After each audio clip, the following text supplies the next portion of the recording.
Hi folks, John here from Benson Fiat and Benson Alfa Romeo, online at bensonfiat.com or bensonalfa.com. There is my card and contact information. I'm on Eastern Time. And also have that YouTube channel, which you're watching now, is Fiat of Greenville. I'm also a member of Fiat Club America, and check them out at fiatclubamerica.com. You can join for free for a year. All right. Now, today I'm working on a brake switch for a Fiat 500. As you can see, I'm just changing the oil, but also I got a implausible signal on my brake light switch, and the brake light was stuck on all the time, and so obviously had a problem. Went ahead and got a part. This is the switch itself. It's 6807-3610AA, made in Malta. And this little bugger here can cause you some real problems. It will cause your ESC light to go on, hill start assist not to work, ABS not to work. So, you know, you just wonder what the heck's going on. So I decided to order a part. It's at less than $20. So bought this part, and let me show you how to put it in, because there's not many people that have a video on this. Take a look at the oblong shape of this, and it has a little rounded piece right there. And so you can see in the housing itself, you can see how that is a match there. And so I'm going to go ahead and put this thing in. Now, the first thing you'll need to do is probably disconnect the connector here. So there's a little white part of a tab that goes on the other side of this. You push down on it and then get it off of this little capture, and then it'll come out. Okay, so don't tug on it too bad, but anyhow, so that's how you take it off. And then to put this thing in, you just simply put that through the hole. You can see where it's gonna hit this little stop right here, and you want to insert it at about the 11 o'clock position. So when you are underneath the car on the floorboard looking up at the pedal assembly, put it in at the 11 o'clock position, and then once you get it in there, push down on it and rotate it to the right to the 1 o'clock position. So you want to go clockwise, just, you know, from 11 o'clock to 1 o'clock position. This is the seated position, and you can see this plunger is now able to operate when I push the brake pedal. Let's say when I let go of the brake pedal, you know, of course, you know, it will be off, and then when you push on the brake, of course, this plunger comes out and it's on at that time. So that's the way it works. Now, make sure you put your connector back in and just take your time and carefully close it. It's very tight up there. You have to reach up from this side to get to it. But as most things, once something breaks, I like to take it apart and find out what in the heck is going on with it. So this is a switch that I had that was giving me trouble. The new one's already in the car. So let me take out this little bugger and show you what the deal is.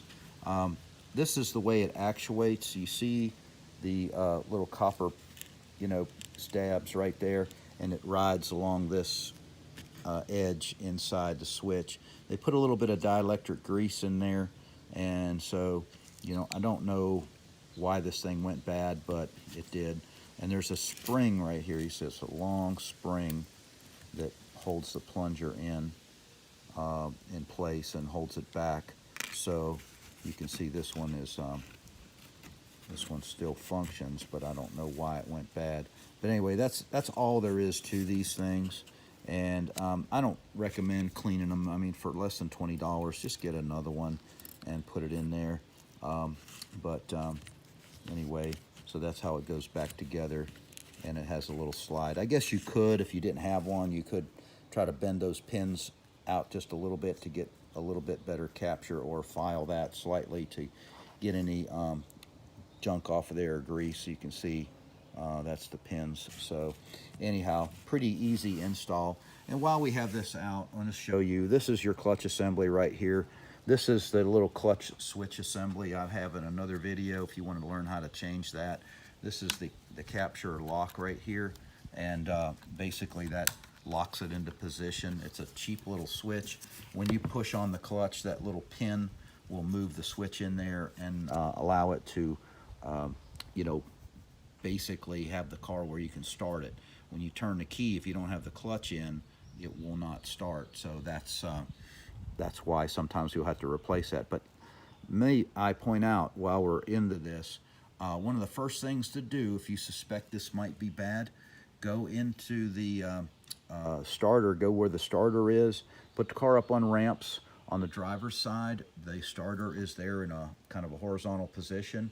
Take you a 13 millimeter half drive or 3/8 drive socket and back out the main nut, the positive that you know, is the main power going to the starter. Make sure you disconnect your battery too, by the way. Do not do that unless you disconnect your battery. And then pull that out, clean it up. It's gonna be probably have some corrosion on it that comes standard sometimes, you know, but clean that off, put it back, and then you may have it functioning again. These clutch switches, actually, as cheap as they are, they're pretty reliable, and there's really not much for them to do. They just go off and on is all they do. So anyhow, check that starter post first for corrosion. They pack it in a little black case, like a little pillbox case, and it of course collects water and it corrodes. So that's the reason. This is a hydraulic line, by the way. You can see here I've got this old one's got a hydraulic hose out of here, and you know, there's the other side of it. But anyway, it's got 6 bolts to hold it in, and these were subject of a recall because the throw on these clutch pedal assemblies was not was going down too far. So they have a new one that has like a little bump right there to keep the clutch from going too far. But anyway, some people don't have any problems with them, but anyhow, it's a recall that a lot of the Fiats had. So anyway, again, there's a part number for this brake switch, and hope your day's going well, and thanks again for watching. There's my contact information, Fiat Club of America. And I've got a new assistant over here. Sluggo, say hello. Well, he's on break apparently. So anyhow, hope you have a great day, and we'll see you soon. And if I can ever help, just give me a shout. Have a good day. Ciao.